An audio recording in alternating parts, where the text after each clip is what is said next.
那么川普表达他不希望看到台湾独立了啊，也不希望派兵，他不会派兵的哦。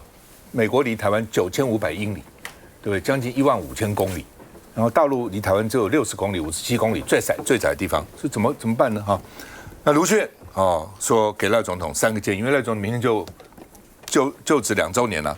他说3件事，第一个呢，消除社会疑虑，宣布明天在520亲自宣布台湾不会宣布独立。第二个呢，那个删除台独党纲，反正你民进党只讲半天嘛，那就做不到嘛。另外呢，是要守护中华民国，要诚心诚意的守护中华民国。那另外呢，这个民进党就轰说你这个是配合敌对势力，伤害国家主权。我们干嘛要宣布不独立？那奇怪了，那你到底要独立还是不独立呢？对，你赖清德已经说没有独立的问题了，那没有独立你就宣布嘛，对不对？那民进党这个台中市议员叫做黄守达，他们绿营又说你伤害国家主权，因为他是台中市长伤害国家主权。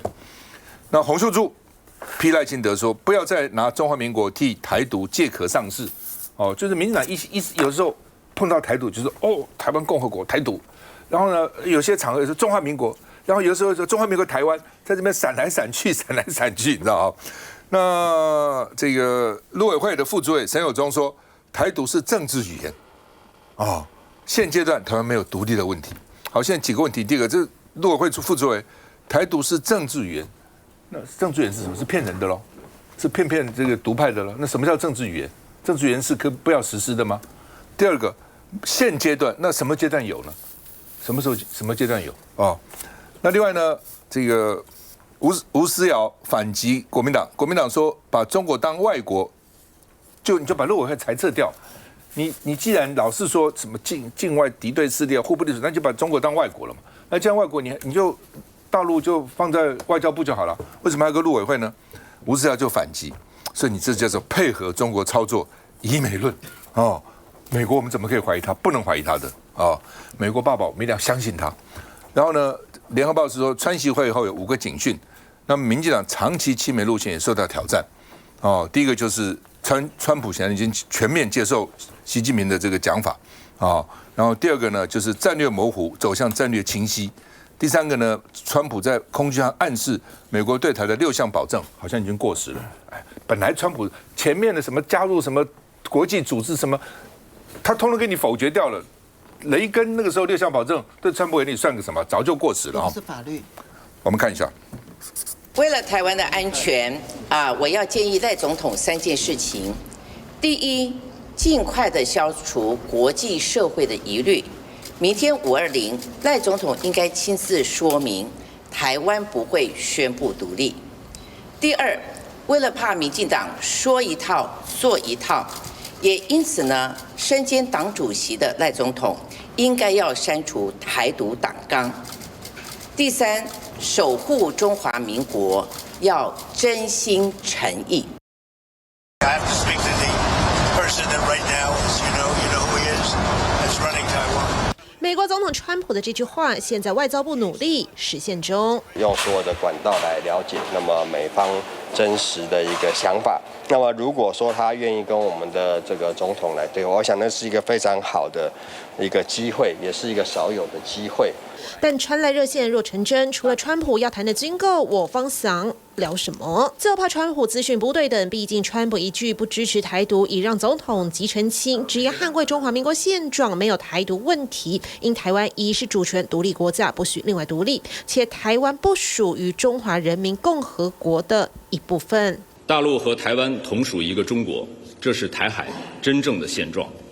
赖清德当局不断勾连外部势力，谋独挑衅，企图推动台湾问题国际化，是台海现状的最大破坏者，是台海和平稳定的最大乱源。中国不认同总统说法，意料之中，但不接受的还有国民党。回应总统，两岸不是国与国关系，如果中华人民共和国是外国，那干脆裁撤陆委会，把中国事务交给外交部负责。如果说社会有共识或者说国会多数通过的这个决议那要把陆委会裁撤掉，或者是并到其他单位，我们行政部门当然是配合执行了。陆委会的态度悉听尊便。现在目前这3题是同一题，川习会、反台独、取消军售，其实是同一题啦。很简单，我们刚刚先讲一下美国总统川普在接受福斯电视台的这个拜尔专访的时候，我们刚才讲到，他讲 neutral， 他下一句就问说，那到底对台有没有改变呢？他讲了2次，完全没有改变。美国的驻中国大使也说没有改变，上 NBC 对不对？然后呢，这个所有的美国相关的情报也没有提到台湾。可是观众朋友有没有改变？改变了，因为一法3公报6项保证的6项保证第2条就是不可以跟中国谈对台军售。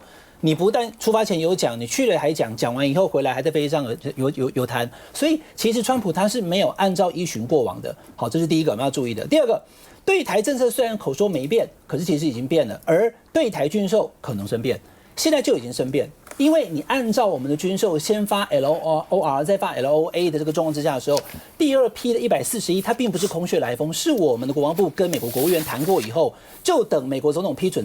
放到国会去告知国会，发大数就会来了。可是川普没有做这个动作，他也公开讲，他还在想多久不知道，可能想到11月，可能想到他的期中选举，也可能就此取消。所以，好，我再讲一次，对台政策虽然口说没变，已经变了，但是对台军售非常可能生变。所以我才讲现在目前川普这件事情我们必须要有4个警觉，那4个免忧了因为文章也这样子写。第一个警觉就是川普在飞机上一直跟大家讲，他反对台独，习近平也反对，他也说他不要。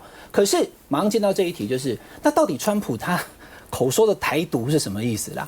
是台湾修宪建立新的台湾共和国，那这个其实是法理台独，这个我们大家不会解读它不是台独。第二个就是我们维持中华民国，后面没有挂到台湾我们就中华民国主权独立。那有一天可能还要这个统一大陆的，这样子也叫台独的话，那就麻烦了，因为我们现在就这个状态。第三就是，如果我们一直都没有最后两岸走向统一，也算台独的话，那我们等于没有路走。那川普如果也认同习近平说法，现在美国很多媒体都认为他是接近于同意习近平的，而且观众朋友，川普跟习近平今年还要见3次 G20、APEC， 还有9月的回访，所以在今年还有3次要见面的情况之下的时候，我很怀疑他在3次见面之前会改变他的说法。那如果不会改变他的说法的话，就是台独这一题他不会再谈，就是定调，他不要，他反对。第二个就是在军售部分，他可能一直的延宕。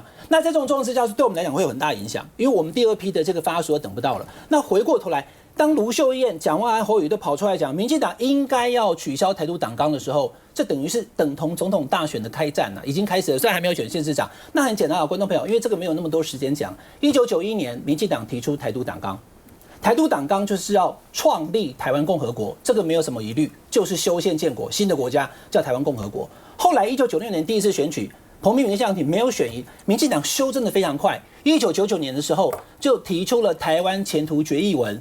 台湾是一个主权独立的国家，现在的国号国名叫中华民国，他暂时接受暂时。然后呢，如果未来在统独的议题要改变现状的话，必须经过全体住民238人决定。这个马英九2007年讲的，大家觉得是类似的。好，那所以表示看起来他并没有要搞台独喽。可2007年还有一个正常国家决议文，那他是这是由游锡堃，我也跟游锡堃这个也确认这件事情他说这就是个愿景，什么时候不知道，也许20年、30年。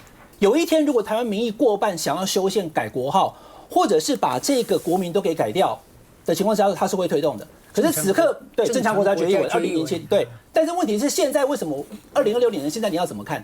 你要看2017年提完以后，2016真的执政的蔡英文2届跟赖清德。那因为赖清德在选2024年总统之前，我也是1对1的专访他1个小时，问得很清楚嘛，你会不会修宪？你会不会按照正常国家决议文去做？他说都不会。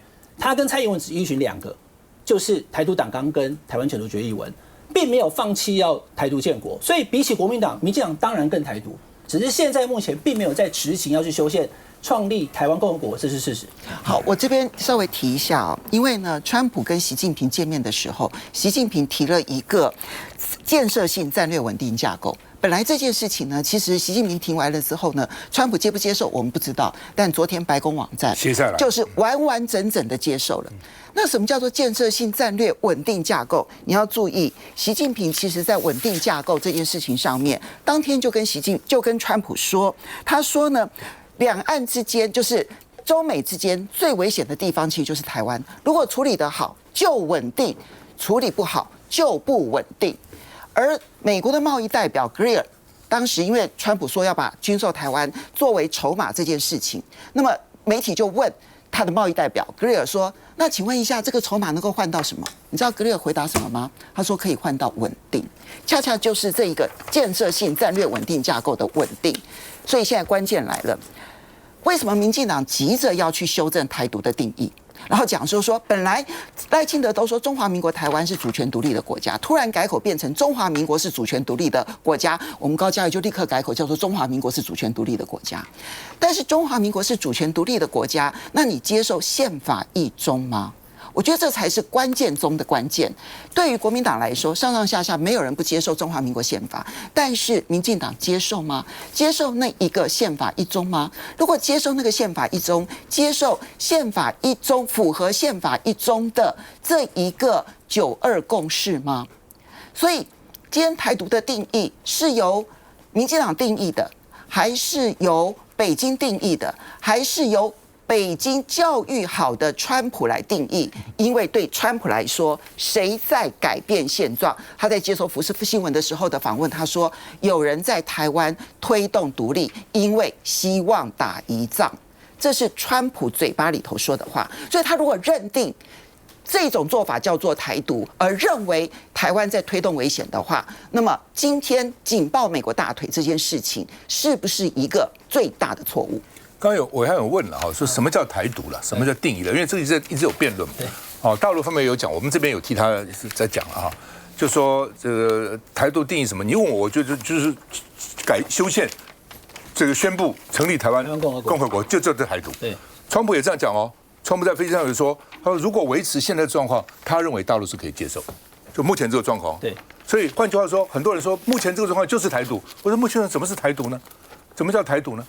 那你赖清德，当你去讲说中华民国台湾是一个主权独立的国家，那就是台独，因为我们没有台湾在后面，台湾是个地名，我们在台湾，但是我们的国名就叫中华民国，而且中华民国是比中华人民共和国早了这个38年成立的哦。我们是1912年叫中华民国，它是1949还是5年的叫中华人民共和国，所以你怎么否定我？我比你还先呢，你怎么否定我？但你不要去改啊，不要说乱改，在里面偷渡啊。那我们不能叫他们承认我，他也不会承认我，但至少你要尊重啊。我比你先，你尊重我总可以吧？这也是当时为什么互不承认主权、互不否认自己的原因在这地方。它本来是很好的，一定要把它，你大陆要不要承认？要不要承认中华民国存在？他怎么可能公开说承认你呢？他不否定你，然后让你两个在这个互不承认主权、互不否认制度下能够运作也就好了嘛。事实上，你怎么否定我？我事实比你早38年成立啊，你怎么否定我？休息再回来。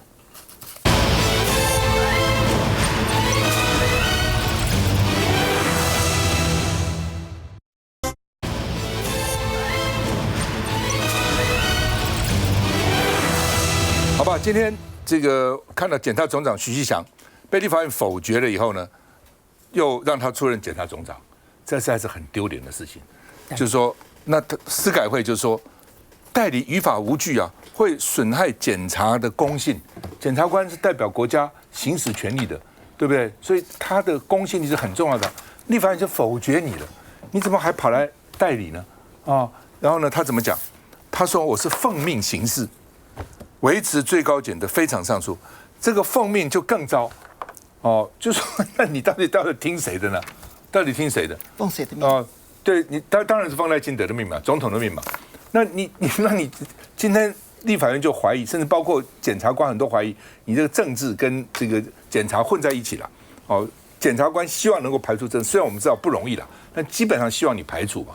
对，你看到很多，比如马英九3中案完了以后，起诉他的4个检察官立刻升主任检察官，全部升，好几个案子都立刻升。这已经让人觉得怀疑你司法公正性哪里？你这个检察总长还奉命，还自己好意思讲是奉命行事，哎，好吧，这个到底要代理多久？法务部长说法律没有明文规定限制代理的期限，我一直带下去啊。你们立法院不同意，我就给你带啊，一直带啊，哦，而且说是有循例办理，循什么例呢？循司法院长的例，司法院长是立法院否决了，大法官。司法院长否决，已经代理超过1年半了，有史以来代理最长的司法院长，那你要怎样？所以呢，司法院长叫谢明阳，所以可能变成万年代理，都是代理了，这个也代理，那个也代理啊。那这个谢明阳，你超过1年半的讲，打破中华民国宪政史上最高权力机关司法机关代理的记录，你应该正式啊，怎么会是代理呢？因为立法院不同意，我这样继续代，看你把我怎样。赖皮嘛，就真的那个脸皮很厚了哈。总统府派令没有明定3个月期限，所以人家说你代理总有一个期限呢、恐怕违法哦。总统应该于3个月内重新提出人选哦。那高检署的主任检察官陈宏达说，这叫做政检两栖，政跟检察官就我刚讲的嘛，政治跟检察已经混在一起了。那陈宏达举谢文定做例子，当时谢文定就是呢立法院这个没有同意，没有同意就没有同意了。谢文定说我不再接受重新提名，也不再接受任何的这个代理任命，至少有点格调嘛。看一下。最高检察署主任检察官徐习祥8号开始被指派代理检察总长，引发风波。代理这件事情，我是被指派，执行这项职务。那你要知道，最高检察署它有一个很重要的功能，就是非常上诉，这个机制不能停。强调自己只是奉命行事，但各界会产生质疑，是因为总统赖清德日前提名他担任检察总长，被立院以61票不同意、50票同意来否决，但后续却被指定为代理检察总长，因此被认为是藐视国会。所以我是奉命来代理这个职务，就这样子，没有什么。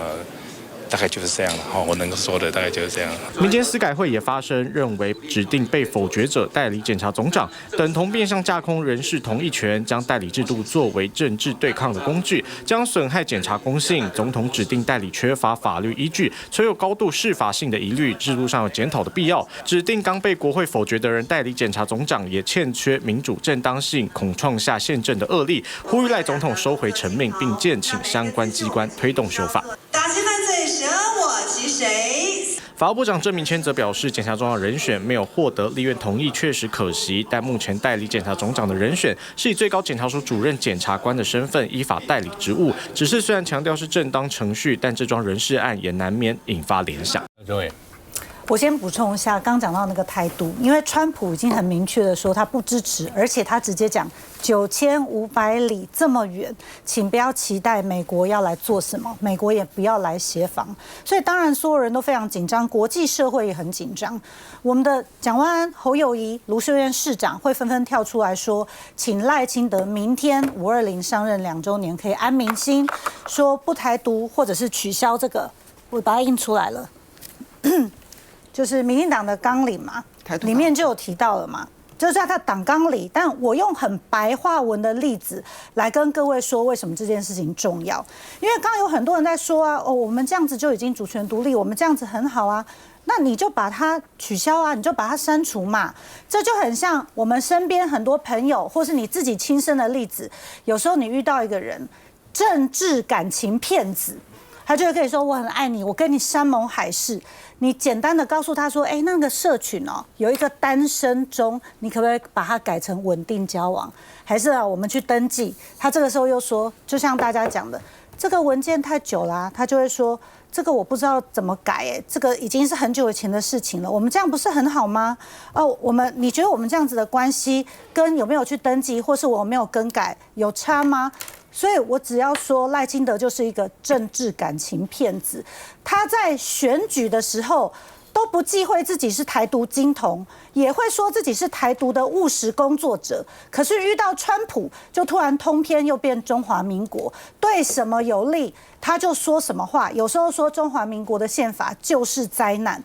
所以讲完这个政治感情骗子，我们再回来说这个立法院真的光怪陆离的事情这2年太多了。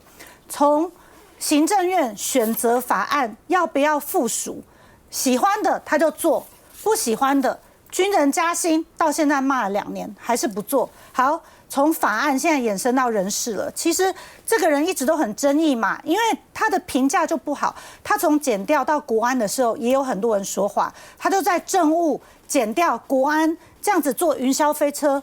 这个坐直升机不是云霄飞车，是一直往上升所以否决他的理由其实是非常充分的。但是万万没有想到，我们把这个人否决了以后，他就变成代理了。所以我们今天也有在讨论我们今天在说，很多人以为第三方公正的 NCC 大法官公示，不要怀疑有可能赖清德这4年内你会看到他全部都是代理，因为这些人都有充分的理由被我们否决，可只要用一个代理就可以解决了。姚沈，我跟你讲，我要这个跟随陈金辉委员的脚步，就是说讨论这个东西。这个东西有什么重要呢？我觉得就是这种不重要，检察总长很重要啊。不，我的重点是这样，这个有法界的先进，就各种伦理啊、法理啊、这个人情之常啊，来讨论它的不宜。我只是讲说，赖清德你在检察官界。难道找不到另外一个人吗？为什么要固执到这种程度？我就是要他怎样？我这个外行人也只能讲这样。我还是要回到非常重要的，就川普会以后、川习会以后有2个观念。我昨天花了半个小时看你节目的第1节跟第2节。你只看2节啊？当然以后就不重要，后面都是讲一些地方的政治，那有什么重要？对，我不会浪费我的有限的余1年。那你其他时间做什么？我跟你讲，我私底下都告诉过你，我这不好意思在这里公开再讲一次啊。我跟你讲哈，这个就胡思乱想。你刚才讲的，我们讲了2个观念，一个是主权，一个是不是什么才是台独啊？我昨天听了2个小时以后，2节以后2个小时，我觉得在你的领导之下，我哪有领导你们？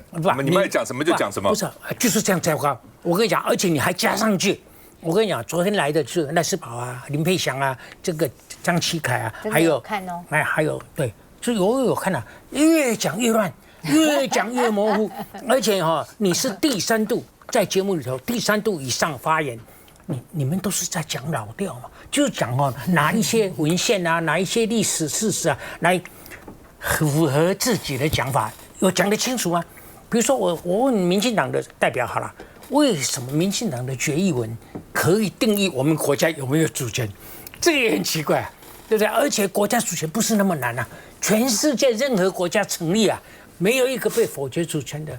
图阿鲁都要沉到海底了，他有没有主权？他有主权啊。我觉得台湾的主权被拿出来怀疑的是全世界唯一的例子啊。为什么？是老共嘛。那这是第一个问题。第2个问题，我们没有怀疑我们自己的主权。不，那没有用。我跟你讲还有第2点呢。怎么没有用？你至少要尊重自己啊！你同意不同意主权？有就是1，没有就是0。那我们的主权是1还是0？